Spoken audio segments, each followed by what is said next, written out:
Today I am going to talk about human eye.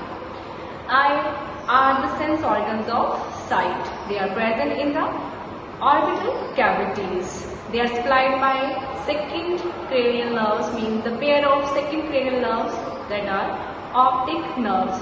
So in today's video I am going to talk about the anatomy of eye. So let's start. This is the structure of eye. As we can see here, it is somewhat spherical in shape. So the diameter of eye, it ranges from 2.5 centimeter approximately. So the structures of eye are, there are three main layers, outer, middle and inner layer. So let's start with the outer layer. This is called as fibrous layer and it constitutes sclera and cornea. So let's start here.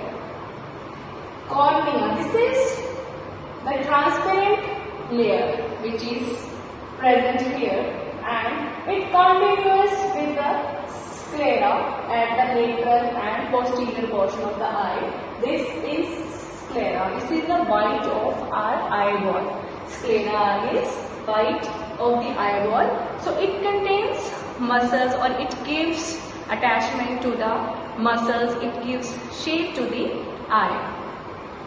Cornea, it is present in front of the lens. Behind cornea there are iris, and behind iris there is lens which is attached to the ciliary body through suspensory ligaments. So what happens when the light rays are reflected from the object? They will cross the cornea, means they will reflect and they will enter the vitreous body by crossing the lens as a narrow beam, and they will follow retina where the photosensitive cells are present, and due to the sensitization of these cells the optic nerves starts. So the second and middle layer is called as vascular layer. It is highly supplied by the blood vessels. It consists of choroid, ciliary body and iris. So let's start here. This is the ciliary body. Ciliary body is attached to the lens with the help of suspensory ligaments. So these suspensory ligaments, they are like the stalks of wheel. So this ciliary body, it is attached to the lens with the help of suspensory ligaments, and also it contains some secretory cells which secrete aqueous humor in the aqueous body which is present in the front of the lens. So ciliary body, it also contains smooth muscle fibers. So contraction and relaxation of these muscle fibers cause the variation in the size of lens. This is the iris. It is the anterior continuation of this ciliary body and it is dividing the aqueous body into the anterior chamber and posterior chamber. So this is the aqueous body. This portion is aqueous body and this is anterior aqueous body and this is posterior, means the iris, it is dividing the aqueous body into anterior as well as posterior chamber, and aqueous fluid is present in the aqueous body. This is the canal of skin. Now let's talk about choroid. Choroid is brownish pigmented area as it is very rich, or it is highly supplied by the blood vessels. So choroid, it is beneath the sclera at the 5th, 6th lateral and posterior position of the eyeball.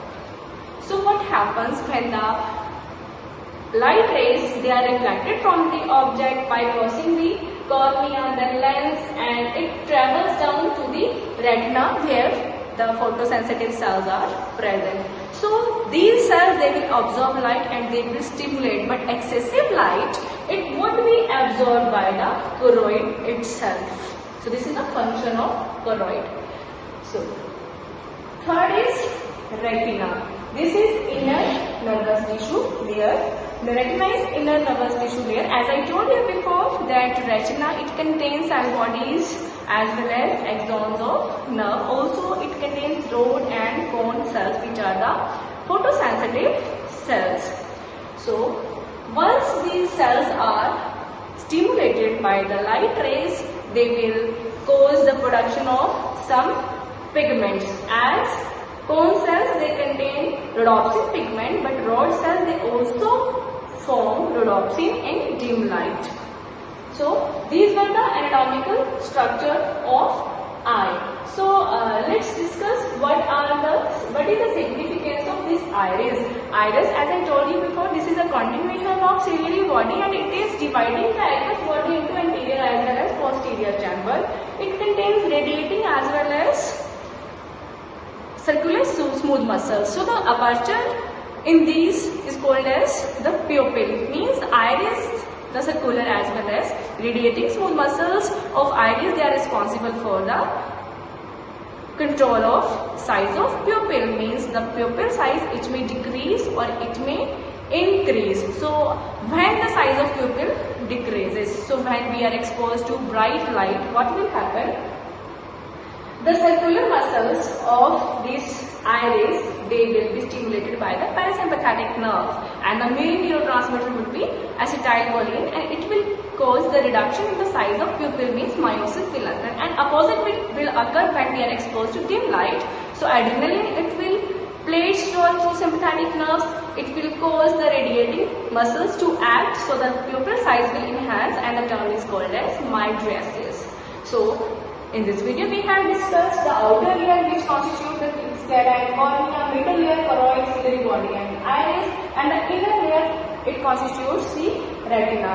So the structure inside the eyeball. What are the structures which are present inside the eyeball? This is the lens, aqueous fluid and vitreous fluid. So lens, it is biconvex lens. So lens is the only structure in the eye which can change its refractory index. This is the vitreous body and this is the aqueous body. So guys, I hope you have understood about the anatomy and physiology of eye. Please stay connected with us for more useful videos. Subscribe this channel and press the bell icon. Thanks for watching.